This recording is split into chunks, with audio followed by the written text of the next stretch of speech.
فی قلوبہم مرض، ان کے دلوں میں بیماری ہے۔ اللہ پاک فرما رہے فی قلوبہم مرض، ان کے دلوں میں بیماری ہے۔ فزادہم اللہ مرضا، تو اللہ نے ان کی بیماری کو اور بڑھا دیا۔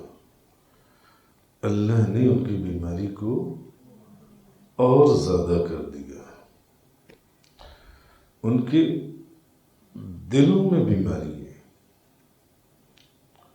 تو اللہ تعالیٰ نے ان کی بیماری کو اور بڑھا دیا۔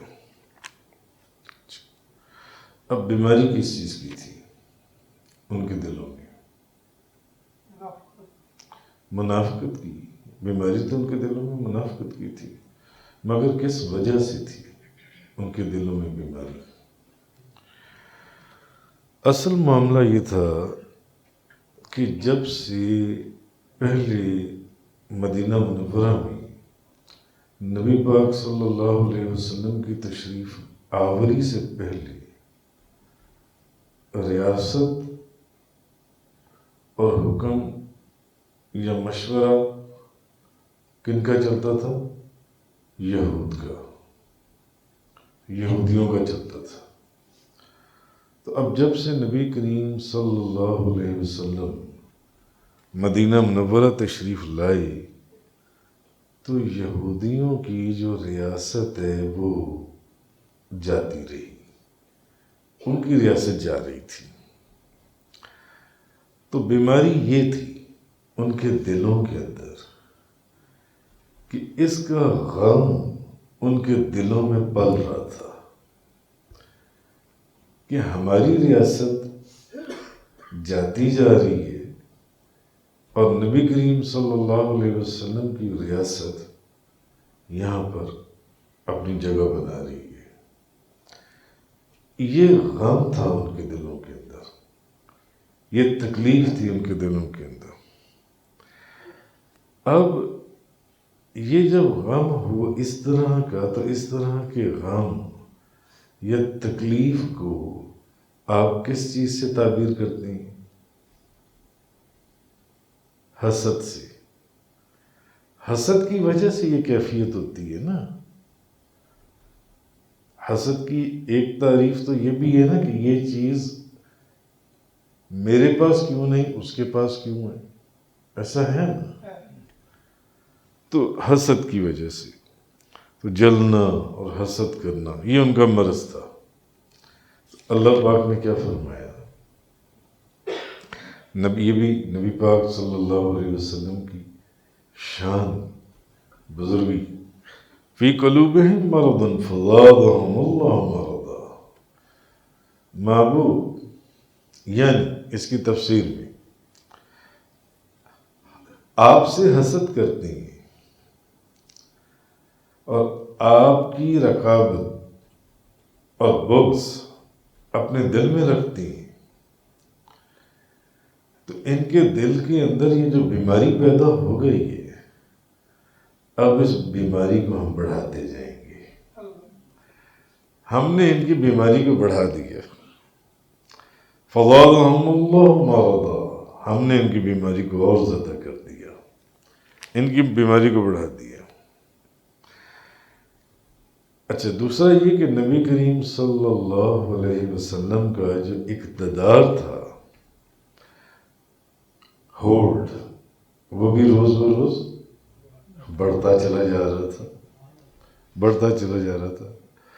تو اب یہ بھی مرض ان کے دل میں بڑھ رہا تھا۔ ایک ان کے ہاتھ سے ریاست جا رہی تھی، اس کی بیماری ان کے دل میں، وہ حسد اور غم۔ دوسرا حضور کا اقتدار بڑھتا جا رہا تھا، اب وہ بھی غم ان کے دل میں، یہ بھی ایک بیماری۔ جی، تو اللہ پاک نے فرمایا ہم نے ان کی بیماری اور بڑھا دی، اور بڑھا دی۔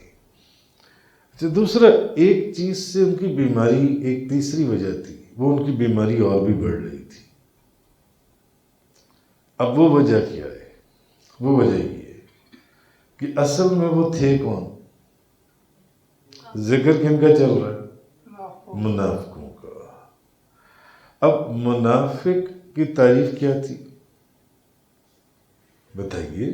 جو زبان سے تو اقرار کرتے تھے، زبان سے تو وہ ایمان لے آئے تھے، مگر حقیقت یہ تھی کہ کل آپ نے پڑھا اللہ پاک نے فرمایا مَن یقول آمنا باللہ وبالیوم الآخر، جو یہ کہتے تھے کہ ہم اللہ پر اور آخرت پر ایمان لائے، وما ہم بمومنین، مگر وہ ایمان نہیں لائے تھے، وہ بے ایمان تھے، صرف زبان سے اقرار کرتے تھے کہ یا رسول اللہ ہم آپ کے ساتھ ہیں۔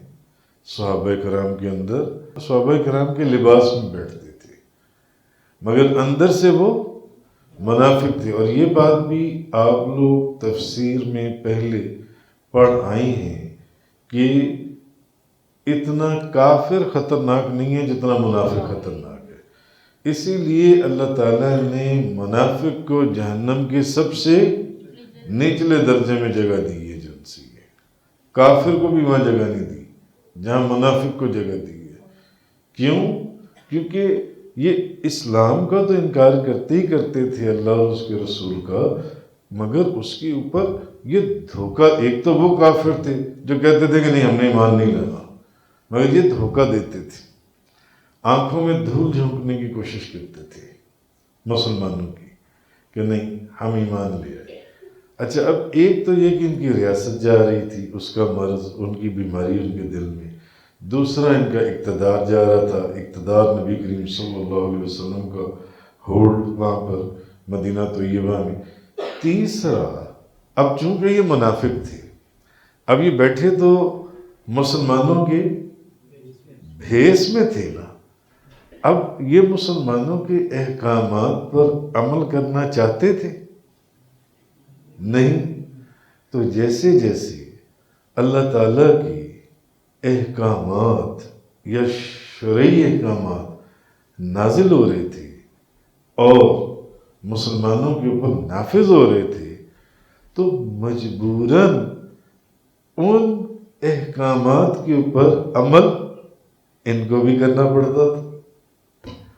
اب اس کی بھی ان کو بہت ہی تکلیف تھی، بہت پریشانی تھی، تو یہ بیماری تھی ان کے دلوں کے اندر، جس کی وجہ سے یہ حسد کی آگ میں جل اور بھون رہے تھے۔